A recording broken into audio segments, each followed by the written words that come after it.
ang ugat at pinuno ng pagnanakaw sa ating bayan ay walang iba kundi si President Marcos.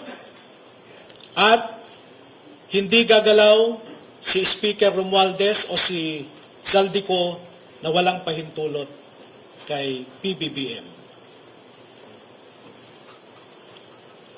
Dahil bakit siya tumanggap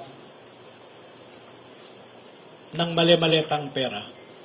Hindi ba siya nagtanong saan galing ito o para saan ito?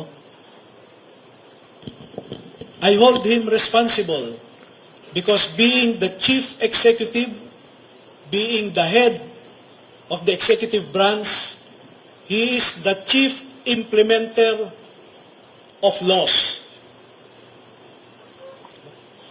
Siya ang walang ibang mag-implement ng mga batas kundi siya, executive. Pero bakit niya hinayaan ang mga ito? Narinig ninyo marahil ang sinasabi lagi ni Congressman Toby Tiangco na di umano ay kinumpronta ni PBBM si Speaker Martin at sinabi niya, ano ba Martin, Saldi, ilang bahay ba ang gusto nyong bilhin? Ilang steak ba ang gusto nyong kainin? Alam ni PBBM ang pagnanakaw.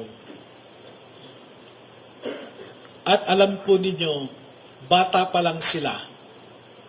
Takot si Martin Romualdez kay BBM. Pati nga si Jack Enrile, nabalitaan ko, takot kay BBM. Nung bata pa sila. Sa tingin nyo ba, kikilos si sino man dyan na hindi alam o hindi inutos ni PBBM? Pero marami pa po kaming ilalabas na mga datos na gaya ng sabi ko kanina, hayaan nyo muna kaming ilahad lahat ng mga ito at nung iba pa naming mga ebidensya sa ombudsman